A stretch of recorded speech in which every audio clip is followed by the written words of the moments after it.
कभी सोचा है, एक क्लिक करते ही पूरी दुनिया की जानकारी हमारी स्क्रीन पर कैसे आ जाती है? मतलब ये सब होता कैसे है? चलिए आज इसी जादू के पीछे की असलियत को समझते हैं कि इंटरनेट असल में काम कैसे करता है। तो सबसे पहले एक बहुत बड़ी कंफ्यूजन को दूर करते हैं। इंटरनेट और वर्ल्ड वाइड वेब, क्या ये दोनों एक ही चीज हैं? ज्यादातर लोग कहेंगे हाँ, लेकिन इसका जवाब है नहीं, बिल्कुल नहीं। और ये क्यों, आइए जानते हैं। ठीक है, तो इस पूरी पहेली को सुलझाने के लिए शुरुआत वहां से करते हैं जिसे हम सब दिन रात इस्तेमाल करते हैं, यानी वेब से। देखिए, जब भी हम कोई वेबसाइट खोलते हैं, किसी लिंक पर क्लिक करते हैं या गूगल पर कुछ सर्च करते हैं, तो हम असल में वर्ल्ड वाइड वेब पर होते हैं। ये बस इंटरनेट पर मौजूद जानकारी का एक बहुत बड़ा जाल है, जिसे हम अपने ब्राउज़र के जरिए देखते हैं। ये वो दुनिया है जो हमें दिखती है। अच्छा, तो अगर ये सब वेब है, तो फिर इंटरनेट क्या है? इंटरनेट कहाँ है? और यहीं से कहानी असली दिलचस्प होती है। इसे ऐसे समझिए, इंटरनेट एक बहुत ही मजबूत नींव की तरह है, मतलब असली केबल, राउटर और सर्वर।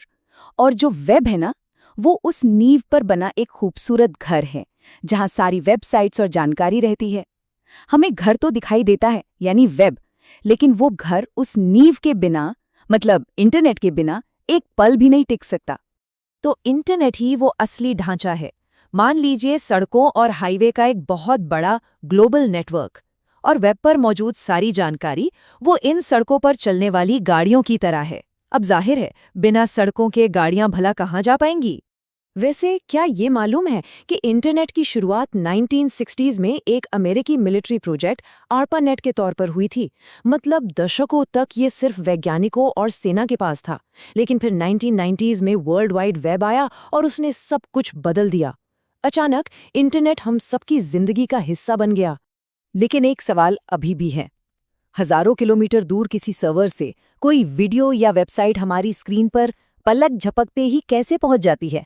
इसके पीछे एक बहुत ही कमाल की टेक्नोलॉजी काम करती है, और इस कमाल की टेक्नोलॉजी का नाम है पैकेट स्विचिंग।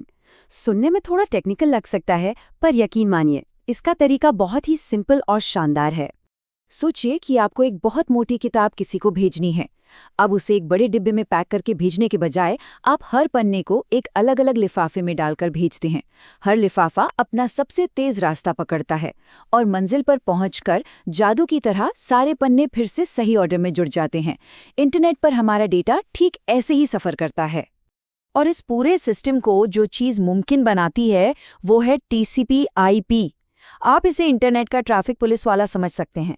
यही वो है जो पक्का करता है कि डेटा के ये छोटे छोटे पैकेट न सिर्फ सही पते पर पहुंचे, बल्कि पहुंचने के बाद बिल्कुल सही ऑर्डर में जुड़ भी जाएं, ताकि हमें आधी अधूरी जानकारी ना मिले।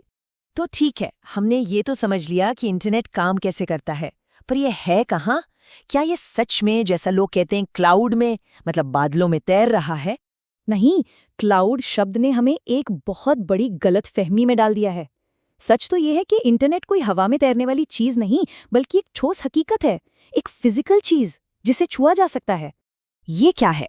ये है समुद्र की गहराइयों में बिछी लाखों किलोमीटर लंबी फाइबर ऑप्टिक केबलें, हमारे शहरों में लगे सेल टावर और बड़े बड़े डेटा सेंटर्स में रखे लाखों करोड़ों सर्वर। ये असल में एक बहुत बड़ी ग्लोबल मशीन है जो 24 घंटे 7 दिन काम करती है। और ये बात हमें एक बहुत ही हैरान करने वाले सवाल पर ले आती है। अगर इंटरनेट इतना विशाल और फिजिकल है, तो इसका मालिक कौन है? कौन कंट्रोल करता है इसे? और जवाब सुनकर शायद हैरानी होगी, कोई नहीं। इंटरनेट का कोई एक मालिक नहीं है। ये डिसेंट्रलाइज्ड है, जिसका मतलब है कि ये हम सबका है और किसी एक का नहीं। लेकिन इसका मतलब ये बिल्कुल नहीं है कि यहाँ कोई नियम कानून नहीं है या यहाँ जंगल राज है। इस विशाल नेटवर्क को स्मूथली चलाने के लिए कुछ नियम और संस्थाएं हैं जो मिलकर काम करती हैं। ICAN और IETF जैसी ग्लोबल संस्थाएं ये पक्का करती हैं कि इंटरनेट के लिए जो टेक्निकल नियम और कायदे हैं, वो पूरी दुनिया में एक जैसे रहें। ये ग्लोबल कॉपरेशन का एक बेहतरीन उदाहरण है जो इस पूरे सिस्टम को चलाए रखता है। तो अगली बार जब एक क्लिक हो, तो याद रखिएगा कि सिर्फ एक बटन नहीं दब रहा है, बल्कि समुद्र के नीचे बिछी केबलों, डेटा सेंटर्स और ग्लोबल नियमों के एक बहुत बड़े नेटवर्क को काम पर लगाया जा रहा है। और ये जानना हमें ये सोचने पर मजबूर करता है कि इस कमाल की और इतनी शक्तिशाली टेक्नोलॉजी का भविष्य आखिर कैसा होगा। इसके बारे में क्या ख्याल है?